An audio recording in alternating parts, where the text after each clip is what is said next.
Welcome to our channel. My name is Ashish and this video will discussing about the relations of the axillary artery trick. As you know, the best method to learn anatomy is through diagram. So we're learning the relations of the axillary artery with the help of a diagram, which will be very easier for you to learn with the help of a trick. So as you know, as the pectoralis minor crosses the axillary artery, it is divided into three parts: proximal, deep and distal. In this video we'll discussing about the first and the second part relations. In the next video we'll discussing about the third parts. So let's get started. Do watch till the end so that the concept of the axillary artery is very clear. So let's start with the first part. The first part trick is SPD PCS. In the upper part we will writing the trick, and in the lower part we will discussing about the diagram. So in the first part the trick is SPD PCS. SPD you can call it for Sikkim Police Department, and PCS examination is being done in India, or it's being carried out in India. So SPD Sikkim Police Department and PCS, the PCS examination. So let's start drawing the diagram with the help of this trick. So S stands for skin. So here we will drawing the skin. This line signify skin. Then the next layer is P. The P stands for platysma muscle. So next is platysma muscle. So this red line signifies the platysma muscle. Platysma. Below SPD, skin, platysma muscle and the deep fascia. So next is the deep fascia. This signifies deep fascia. So S stands for skin, P for platysma and D for deep fascia. In PCS, P stands for pectoralis major.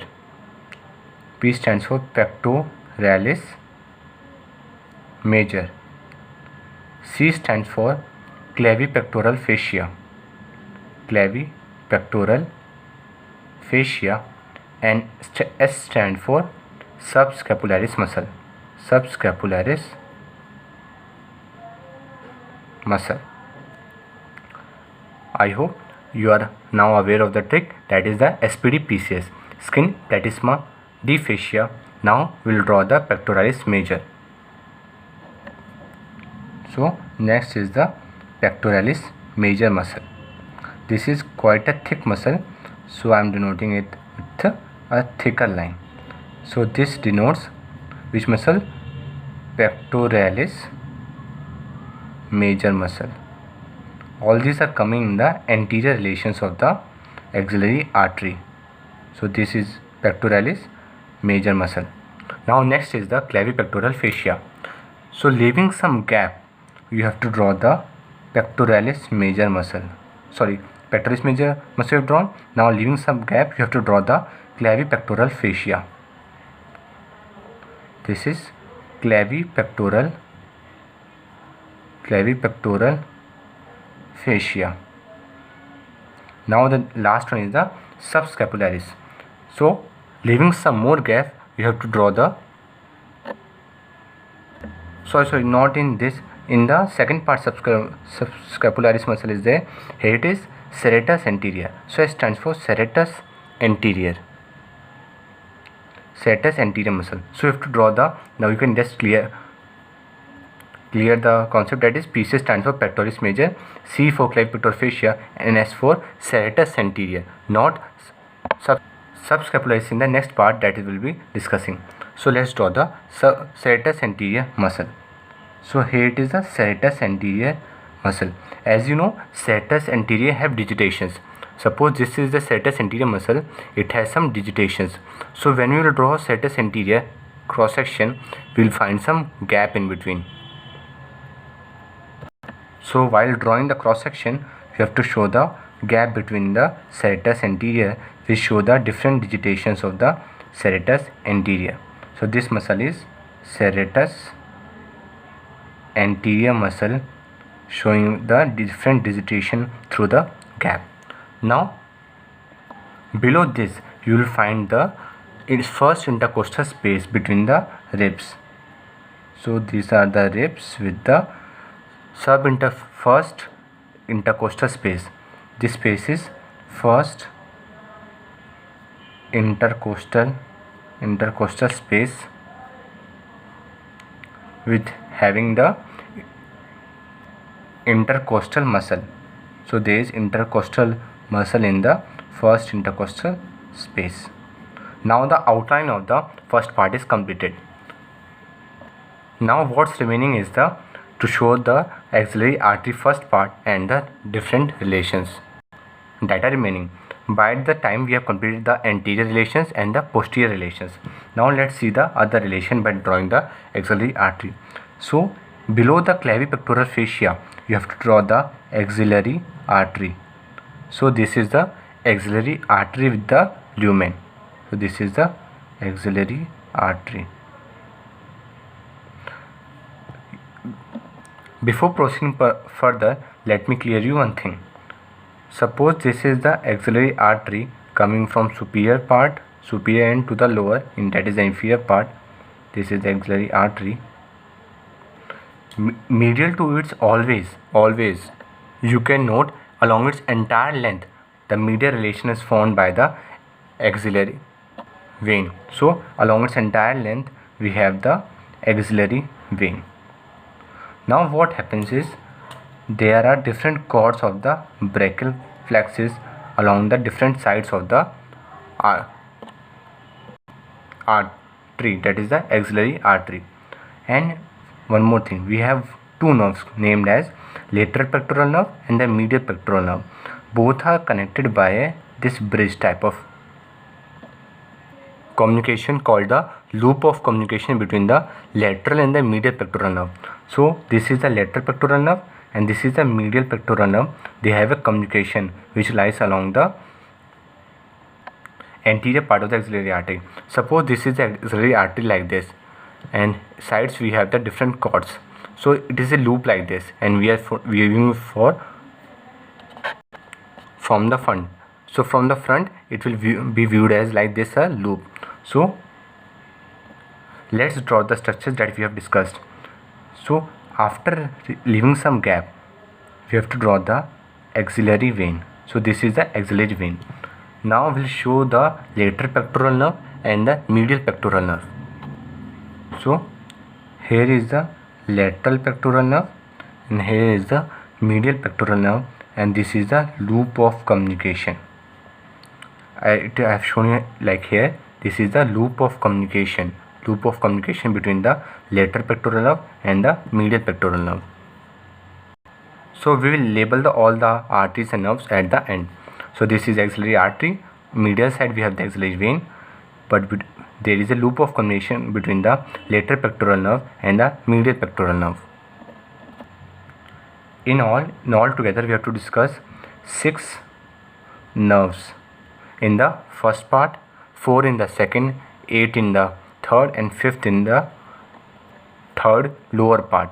So in the first part we have to denote 6 nerves. 2 we have already done, that is the lateral pectoral nerve and the medial pectoral nerve.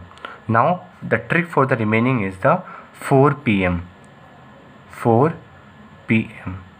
Here 4 denotes lateral chord, P denotes medial chord, and M denotes, so P denotes posterior chord, M denotes medial chord. So let's label them with the diagram. So here we have the lateral chord, that is 4 signify the letter L. So lateral chord. We have then posterior chord. Please note the relations that we are signifying through a diagram. Please mark the position of the different nerves. So 4, that is the lateral chord, posterior chord, and now we have the medial chord. As I told you in the beginning, we will discussing about the 6 nerves. So now we have only 5. The remaining is the nerve to serratus anterior, which is supply the different digitations of the serratus muscle. So this is nerve to serratus anterior. Now just a last label and we will be finishing up the diagram. That one more thing is remaining is that supraclavicular nerves. below the platysma. So below the platysma we have supraclavicular nerves. These dots denote the supraclavicular nerves. Now just the last thing remaining is the branches of the different three structures, that is the nerve, artery and vein. So now we will draw it. Axillary artery gives one branch which is called thoracoacromial artery. Similarly, we have one branch from the axillary vein, that is the cephalic vein. So this is the cephalic vein and other is the lateral pectoral nerve. So now we have completed all the relations of the first part of the axillary artery. Now you can pause the video and do all the labeling of the things that we have discussed, that is the different nerves, arteries and the different fascia and other things. I hope you have done the labeling. Now let us summarize the different relations that we have discussed. Now in the anterior we have the skin. See, we have the skin, superficial fascia with platysma. These are the supraclavicular nerves. The nerves you see here are the supraclavicular nerves. So in the anterior we have the skin, platysma, supraclavicular nerves, then SPD, that is the D fascia, pectoralis major, clavipectoral fascia with the three branches, that is the lateral pectoral nerve. This is the thoracoacromial artery, which is a branch of the second part of the axillary artery, but it is seen in the cross section of the first part. This denotes this cross section is a little lower level of the first part, as the thoracoacromial artery is visible. Now we have the loop of communication in the anterior, which joins the lateral pectoral nerve with the medial pectoral nerve. By now we have completed the anterior relations. Now let us discuss the posterior relation. In the posterior relation we have the first intercostal space having the which muscle? External intercostal muscle. This is external intercostal muscle in the first intercostal space. External intercostal muscle. Now in the posterior side we have one more thing, that is the serratus anterior muscle with his nerve and the medial cord of the brachial plexus. Lateral relations and the medial relations are very simple. We have 4P, that is the lateral and the posterior cord of the brachial plexus, and the medial we have just one relation, that is the axillary vein. Now I have to tell you one last thing, that axillary vein and axillary artery travel in a sheath, in a common sheath called as axillary sheath, which is derived from the prevertebral fascia that we'll be discussing in the head and neck part. If you like the video, let me know it in the comment box and through your likes on the video. If you're new on the channel, please do subscribe our channel. Thanks for watching.